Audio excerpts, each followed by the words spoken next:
Welcome back to centralcoastradio.com. Well, now I want to take a look at a brand new South Korean movie that has got the entire world talking at the moment. This film is called The Moon, and it's the brand new film from director Kim Yong-hao. And this film, I have to say, is just absolutely fantastic. The synopsis of the film is it's set in the near future, and South Korea's first manned mission to the moon ends in a tragic disaster when an explosion occurs and kills all on board. Now, 5 years later, a second human spaceflight is launched successfully from South Korea, and this is after the world has been telling them to end their space program, especially NASA. But then a strong solar wind causes a malfunction on board the ship. One astronaut, Sun Woo, played by Do Kang-soo, is left stranded in space. Facing another fatal catastrophe, the Naro Space Center in South Korea turns to its former managing director, Kim Jae-guk, played by Sol King-gu, to try and help bring Sun Woo back home safely. Now, you might remember a few years ago there was a movie that came out set in space, starring George Clooney and Julia Roberts. I wasn't a big fan of that film. I thought that it was kind of wasted on what they could have done with such a huge film. I think The Moon does what that film tried to do a whole lot better. If you imagine a Roland Emmerich disaster style film that actually has a decent story, then that is what you're going to get with The Moon. The visuals here are absolutely spectacular. You see footage of on board the shuttle, on board a space station, and even on the moon. Now, you might have to stretch your imagination a little bit because the amount of things that happen to Sun Woo while he's trapped alone in space is pretty phenomenal. And to be honest, the likelihood of all of these things happening to one astronaut is pretty slim, but it works really, really well in this film. It's probably one of the most suspenseful films I've watched this year. It's a long film, but because of the suspense, you just do not notice how long the film actually goes for. Now, what I meant by having a storyline in this film is that you go to see a Roland Emmerich film because you want to see a disaster movie, but sometimes the storyline itself is kind of a letdown. And you end up being more so there for the visuals. The Moon has those visuals, but it also has a very, very serious storyline. The character that I referred to before, Kim Jae-guk, he is an interesting character because he was the former head of the Naro space program, and he was there when the shuttle exploded 5 years earlier. He was in charge of that mission.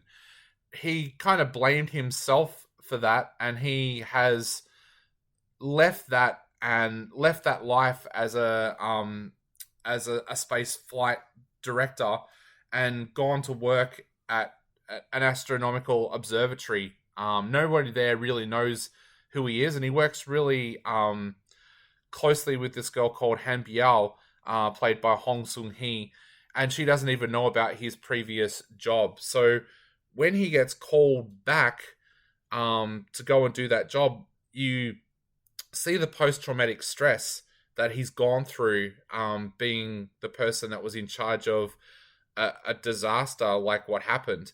And as the film goes on, there's a little bit of a twist and you learn why he feels so guilty about what happened.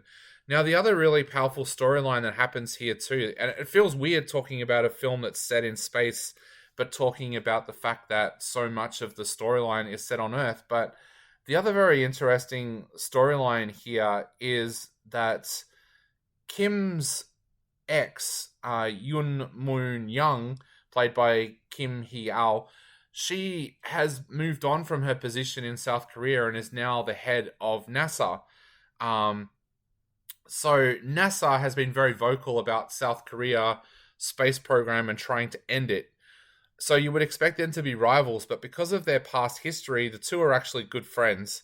And he reaches out for help, and NASA, that's where it is. It becomes very political. Should NASA help another country? And in doing so, helping a country that they've kind of told shouldn't be doing that. So one of the storylines it's explored is what gives America and NASA the right to dictate what happens in space. If other countries have developed the technology to go and do something, don't they have the right to go and do it as well? So there's that. There's also like a fair bit of interplay as well between Yoon and Kim as well, so that comes into it. So there's an extra storyline there.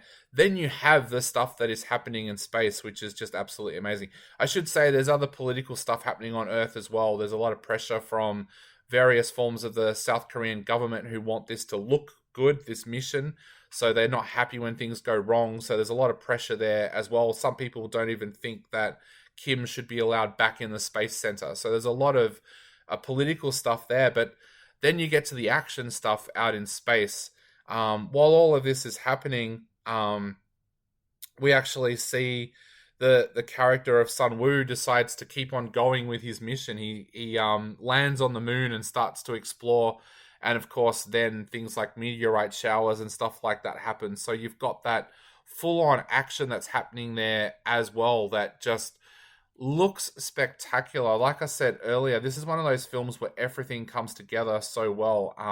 Kim Young-ho has not only directed but written this film as well. He's delivered an amazing screenplay that you normally don't see for a disaster film, especially with a Hollywood disaster film. But he's also directed this. It looks brilliant. The stuff in the Space Center, he gets absolutely every bit of suspense off that he can possibly get. He also, and then you've got the stuff happening on the moon. Now, for anyone out there that's a conspiracy theorist that believes that the moon landing didn't exist, this film is proof for you, because this film, the stuff that is set on the moon looks so realistic. For anyone out there who's ever said that, oh, you couldn't fake the moon landing because you couldn't make the moon look so real, this movie proves that you can. It looks absolutely amazing. I'm not buying into the conspiracy theory there. I'm just saying that this looks so real. Even the technology being used, the drones, the lunar module, everything like that. This is absolutely amazing. This film is so far ahead of any of the space films that we've seen from America over the last few years. In fact, I would probably say this is like one of the first decent space films that we've seen in cinema since the Sam Rockwell film that was ironically called Moon as well. So this is an absolutely amazing film. Don't let the fact that it's a South Korean film put you off. This is one of those films where there is so much suspense that you will forget that you are reading subtitles. It is an amazing film. It is so well acted. It is so well directed. Please, someone out there in Hollywood, give Kim Young-ho a contract to come and film a Hollywood film, because this movie shows that he is a brilliant director and he deserves to be able to direct films on $100 million budgets. The Moon is one of the most amazing films that you are likely to see this year. I'm giving it 4.5 out of 5.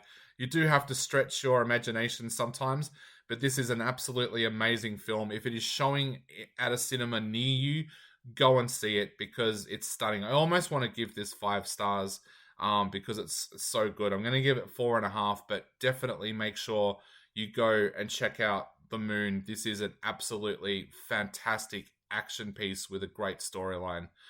You're listening to CentralCoastRadio.com.